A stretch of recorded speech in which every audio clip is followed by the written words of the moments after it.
میرے معزز بھائیوں اور بہنوں، السلام علیکم۔ یہ میری تیسری ویڈیو ہے چینل کے لیے۔ دوسری ویڈیو کے اپلوڈ ہونے کے بعد مجھے بہت ساری فیڈ بیک آئی، بہت سارے لوگوں نے مجھ سے رابطہ کیا اور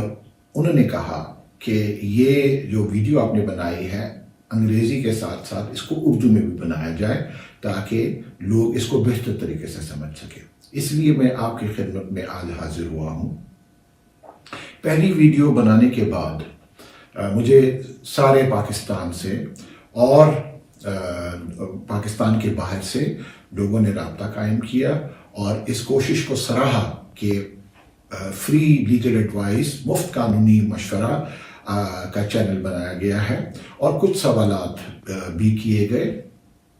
ان کا میں فرداً جواب دینے کی کوشش کر رہا ہوں اور انشاءاللہ جلد آپ لوگوں کو جواب ملیں گے۔ کچھ کا میں نے جواب دے دیا ہے۔ ایک سوال جو کہ ایک امریکہ کے لا سکول کے ایک طالب علم نے کیا، جو ٹیکنالوجی کے متعلق جاننا چاہتا تھا کہ پاکستان کی عدالتوں میں ٹیکنالوجی کے متعلق کیا ہو رہا ہے، اسی کا مقصد کو مد نظر رکھتے ہوئے یہ ویڈیو ہم نے دوسری بنائی اور آج میں آپ کی خدمت میں حاضر ہوا ہوں۔ کیونکہ ٹیکنالوجی کا سبجیکٹ میرے لیے ہمیشہ سے دل کے قریب رہا اور یہ میرا یقین ہے اور میرے تجربے نے یہ بتایا کہ اس سے بہت زیادہ فرق آ سکتا ہے، نہ صرف عام آدمی کی زندگی میں، عام لیٹیگنٹ کی زندگی میں، بلکہ عام لوگوں کی زندگی میں بھی بہت فرق آ سکتا ہے۔ اس لیے ہم نے جب ہائی کورٹ میں کام شروع کیا اور اللہ کے حکم سے اور نبی پاک کے صدقے میں جب رجسٹرار پشاور ہائی کورٹ کا چارج جولائی 2018 میں ملا تو اس میں ہم کو یہ محسوس ہوا کہ ہائی کورٹ میں پہلے سے ایک سافٹ ویئر کے ذریعے فائلیں وصول کی جاتی تھیں، کیس مقدمات دائر ہوتے تھے، ہارڈ فارم میں بھی ہوتے تھے اور ڈیجیٹل فارم میں بھی ہوتے تھے،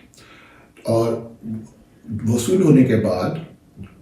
موبائل نمبرز پر پارٹیز کو اور ان کے وکلاء صاحبان کو تاریخ کی اطلاع دی جاتی تھی اور یہ ریگولر پروسیس تھا۔ کیونکہ یہ بہت فائدہ مند تجربہ تھا عام لوگوں کے لیے، تو اس لیے یہ تجربے کو ہم نے ضلعی سطح پر عدالتوں میں منتقل کیا اور 7 عدالتوں میں، 7 ڈسٹرکٹس میں، 7 ضلعوں میں ان کو ٹرانسفر کیا گیا اور اس کا نتیجہ بہت شاندار نکلا اور عام لوگوں کی اس میں سہولت ہوئی۔ اس کے ساتھ ساتھ ہمیں بھی یہ فائدہ ہوا کہ real time assessment on the ground جو ہونی تھی وہ ہوئی اور اس کو جوڈیشل مینجمنٹ کے ٹول کے طور پر بھی استعمال کیا گیا۔ اس کے ساتھ ساتھ ہم نے جب ہائی کورٹ میں دیکھا تو ہر روز کے حساب سے 4 سے 5 ہزار لوگوں کا داخلہ ہوتا تھا۔ زیادہ لوگ چھوٹے چھوٹے مسئلوں کے لیے عدالت کی بلڈنگ میں آتے تھے، تو کیسے ہم نے سوچا کہ ان کی تکلیفات کو کم کیا جائے اور زیادہ پرابلم کی بجائے ان کی سہل طریقے سے، آسان طریقے سے ان کی مدد کی جائے۔ تو اس کے لیے ہم نے ایک اطلاع یابی، الیکٹرانک اطلاع یابی جس کو ای کیوسک ہم کہتے ہیں، وہ ہم نے بلڈنگ میں لگایا۔ اس کا افتتاح جناب اس وقت کے چیف جسٹس آف پاکستان جناب علی آصف سعید کھوسہ صاحب نے کیا اور اس کے ذریعے ایک عام سی سادہ سی موبائل اپلیکیشن اور ایک بڑی اسکرین پر، ٹچ اسکرین پر آپ اپنی کیس کے متعلق معلومات دے سکتے تھے۔ آپ کی آئندہ تاریخ کیا ہے، گزشتہ تاریخ کیا تھی، اس میں کیا ہوا اور آئندہ کس عدالت کے پاس آپ کی تاریخ ہے، تو وہ آپ آسانی سے معلوم کر سکتے تھے۔ کیونکہ آج کل موبائل کا زمانہ ہے، ہر ایک آدمی موبائل آسانی سے استعمال بھی کر سکتا ہے، اس لیے وہ ہم نے، اور وہ تجربہ اللہ کے حکم سے اور نبی پاک کے صدقے میں وہ تجربہ اتنا کامیاب رہا کہ وکلاء صاحبان اور عام لوگوں نے یہ ہائی کورٹ سے درخواست کرنی شروع کی کہ اس کو زیادہ کریں۔ تو پھر ہم نے وہ ایک کی بجائے اس کو تین کر دیا، اور یہ یقین کریں کہ اس سے عام لوگوں کا جن کا مسئلہ وہیں مشین کے ذریعے حل ہو جاتا تھا، ان کو لوگوں سے نہ ملنے کی کوئی ضرورت پیش آئی، اور وہ بہت کم ہو گیا داخلہ پشاور ہائی کورٹ میں۔ اسی کے ساتھ ساتھ جو کہ ایک بہت انقلابی قدم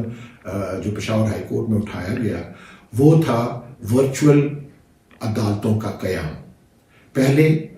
ایک ورچوئل عدالت بنی جو کہ honourable chief justice Peshawar high court کی عدالت میں تھی، اور اس کے ساتھ اس کو ہم نے کوہاٹ اور مردان میں ورچوئل بینچ بنائے اور ان کو اس کے ساتھ کنیکٹ کیا۔ تو اس کا نتیجہ یہ نکلا کہ لوگ کوہاٹ سے اور مردان سے بیٹھ کر اپنا کیس عدالت عالیہ میں سنوائی ان کی ہوتی تھی، اور ان کو کوئی ضرورت نہیں تھی کہ وہ ہر تاریخ پر پشاور آئے۔ یہ تجربہ اللہ کے حکم سے اتنا کامیاب رہا کہ وکلاء صاحبان نے اور عام لوگوں نے یہ پشاور ہائی کورٹ سے اصرار کیا کہ اس کو زیادہ کیا جائے۔ تو اس کے بعد اس کو تعداد ان کی 6 ہو گئی، اور ورچوئل بینچز کی تعداد بھی 6 یا 7 ابھی ہو گئی ہے۔ تو اس کا مقصد بہت آسانی سے لوگوں کی تکلیفات کم کرنا تھا۔ پھر یہ اصرار ہوا کہ اس کو ضلعی سطح کی عدالتوں پر بھی منتقل کیا جائے۔ اس سلسلے میں 29 remote points Peshawar high court میں پشاور ہائی کورٹ اور ضلعی سطح پہ جو عدالتیں ہیں ان میں قائم ہو چکا ہے، اور اس کا مطلب یہ ہے کہ آپ اپنے ہوم اسٹیشن پر، اپنے گھر کے اسٹیشن پر بیٹھ کے اپنی سنوائی مقدمات کی آپ کی کہیں بھی ہو سکتی ہے۔ اس کے بعد جو نقلات لینے کا ایک مسئلہ ہمیشہ سے ایک رہا ہے، اور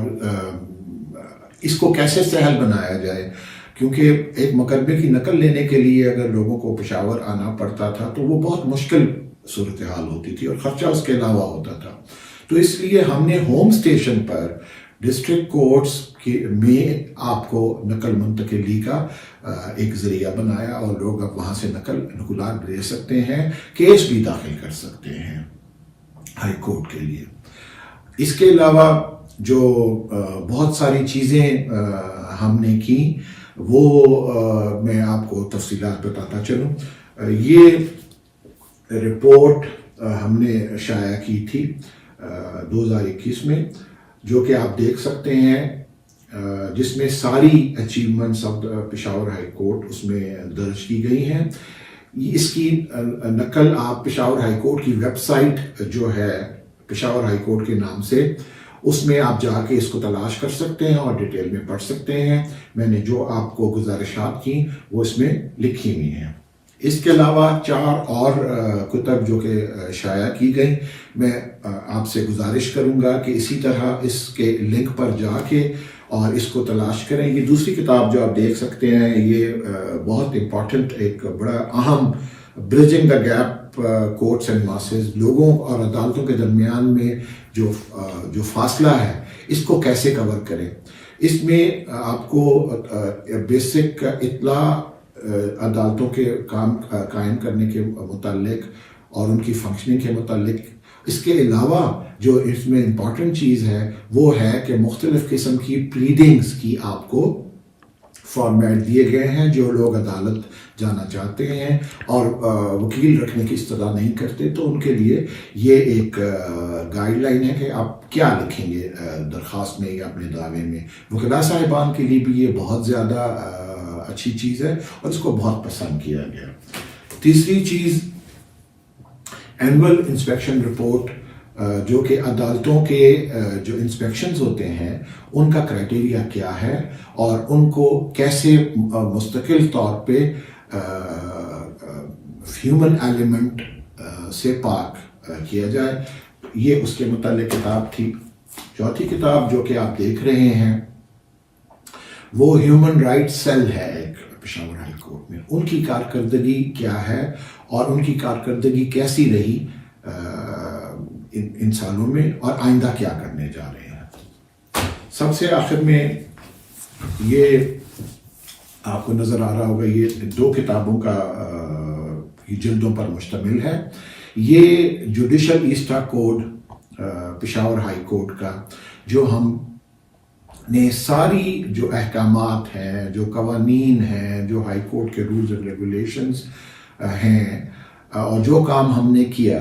ان کی تفصیلی